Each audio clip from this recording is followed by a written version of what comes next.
नमस्कार। आज ज्येष्ठ कृष्ण त्रयोदशी शक 1935 सादर करीत आहोत ठाणे वार्ता। ठळक घडामोडी।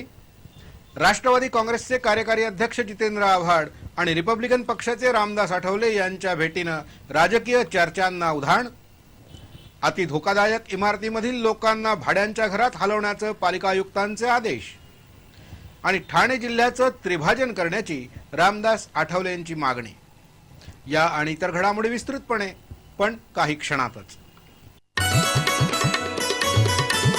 राष्ट्रवादीचे नवनियुक्त कार्यकारी अध्यक्ष जितेंद्र आव्हाड यांनी रिपब्लिकन पक्षाचे नेते रामदास आठवले यांची घेतलेली भेट अनेक राजकीय चर्चांना उधाण देणारी ठरली आहे। रामदास आठवले काल एका कार्यक्रमासाठी ठाण्यात आले होते।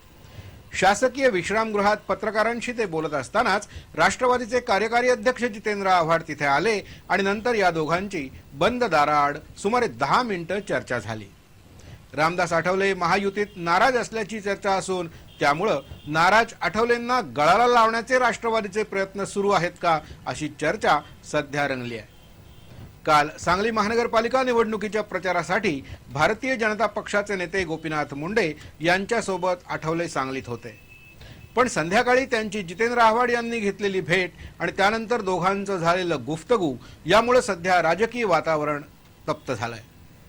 रामदास आठवलेंनी ही सदिच्छा भेट असल्याचं सांगितलं तर जितेंद्र आव्हाड यांनी सगळ्याच गोष्टी माध्यमांना सांगायच्या नसतात असा प्रश्न विचारून कोणतंही थेट भाष्य करणं टाळलं। 15 मिनिटाची बैठक म्हणजे आम्ही चहा प्यालो, दोघं काही गप्पा मारल्या। आता आम्ही काय बोललोय आम्ही वृत्तकारांना सांगेन का हो? अति धोकादायक इमारतींमधील रहिवाशांचा जीव महत्वाचा असून अशा रहिवाशांना तात्काळ भाड्याच्या घराच्या योजनांतर्गत घरामध्ये स्थलांतरित करावं असे आदेश महानगरपालिका आयुक्त असीम गुप्ता यांनी दिलेत। महापालिका आयुक्तांनी या संदर्भात आढावा घेण्यासाठी सर्व संबंधित अधिकाऱ्यांची एक बैठक आयोजित केली होती। या बैठकीत त्यांनी हे आदेश दिलेत। अति धोकादायक इमारतीमधील लोक सतत भीतीच्या सावटाखाली वावरत असून भविष्यात कुठलीही दुर्घटना होऊ नये यासाठी अशा रहिवाशांना मुंबई महानगर प्रदेश विकास प्राधिकरणाकडून मिळालेल्या भाड्यांच्या घरामध्ये तात्काळ स्थलांतरित करणं अतिशय महत्त्वाचं असल्याचं आयुक्तांनी यावेळी सांगितलं। या बैठकीमध्ये त्यांनी प्रभागनिहाय धोकादायक इमारतींची संख्या, त्यामधील फ्लॅट्स आणि प्रत्यक्ष राहणाऱ्या कुटुंबांची संख्या याची माहिती घेऊन अशा सर्वांनाच तात्काळ भाड्याच्या घरामध्ये हलवण्याचे आदेश दिले। भाड्याच्या घर योजनेअंतर्गत प्राप्त झालेल्या घरांना वीज आणि पाणी पुरवठा सुविधा तात्काळ उपलब्ध करून देण्याचे आदेश देखील पालिका आयुक्त असीम गुप्ता यांनी यावेळी दिले। टायर पंक्चर झाल्यामुळे रेती भरलेला एक ट्रक आज साकेत पुलाजवळ उलटा झाला। मध्यरात्री 2च्या सुमारास हा अपघात घडलाय। धुळ्याहून रेती घेऊन हा ट्रक मुंबईकडे येत होता। टोल नाका ओलांडल्यानंतर या ट्रकचा टायर पंक्चर झाला आणि ट्रक चालकाच्या नियंत्रणाबाहेर गेला। सुदैवानं हा ट्रक डाव्या बाजूला गेल्यामुळे रस्त्याच्या खाली पडला। जर हा ट्रक दुभाजक ओलांडून उजवीकडे गेला असता तर मोठाच अपघात झाला असता। या अपघातामध्ये सुदैवानं कोणतीही जीवितहानी झालेली नाही। शीळफाटा इमारत दुर्घटना प्रकरणात अटकेत असलेल्या बांधकाम व्यावसायिकांनी आज अचानक आपले जामीन अर्ज मागे घेतले। शीळफाटा दुर्घटना प्रकरणात 74 जणांचा बळी गेला होता तर 60हून अधिक जण जखमी झाले होते। या प्रकरणी पोलिसांनी महानगरपालिकेचे उपायुक्त, सहाय्यक आयुक्त, अभियंते, लिपिक, नगरसेवक, छायाचित्रकार, पत्रकार, पोलीस यांच्यासह ही इमारत बांधणाऱ्या 2 बांधकाम व्यावसायिकांना अटक केली होती। यापूर्वी पालिकेचे उपायुक्त दीपक चव्हाण यांच्यासह नगरसेवक हिरा पाटील, रमेश इनामदार आणि अनेकांचे जामीन अर्ज न्यायालयानं फेटाळले। या इमारतीचं बांधकामावर सलीम शेख आणि जमील कुरेशी या दोघांना 6 एप्रिलला अटक करण्यात आली होती। या दोघांनी आरोपपत्र दाखल झालं नाही म्हणून जामिनासाठी अर्ज केला होता। या दोघांच्या बाजूने सुप्रसिद्ध वकील मजीद मेनन बाजू मांडत होते। आज या जामिनावर जोरदार सुनावणी झाली। यावर न्यायमूर्तींनी निकाल देण्यापूर्वी या दोघांनी अगदी अखेरच्या क्षणी आपले जामीन अर्ज मागे घेतले। या प्रकरणात आरोपपत्र दाखल झाल्यामुळे जामीन अर्ज मागे घेत असल्याचं त्यांनी न्यायालयाला सांगितलं। राष्ट्रीय ग्रामीण आरोग्य अभियानांतर्गत काम करणाऱ्या कंत्राटी कामगारांनी राज्य शासनाच्या निर्णयाच्या विरोधात काल जिल्हाधिकारी कार्यालयासमोर जोरदार निदर्शनं केली। राष्ट्रीय ग्रामीण आरोग्य अभियान हे केंद्राच्या निधीतून चालू असून राज्य शासनानं त्याचं खाजगीकरण करण्याचा निर्णय घेतलाय.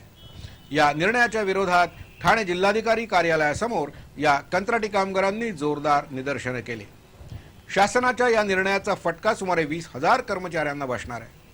सध्या या अभियानात काम करणारे कर्मचारी हे शासनाबरोबर एका करारानुसार बांधले गेले, पण हे काम आता खाजगी संस्थेला देण्याचं घटतंय.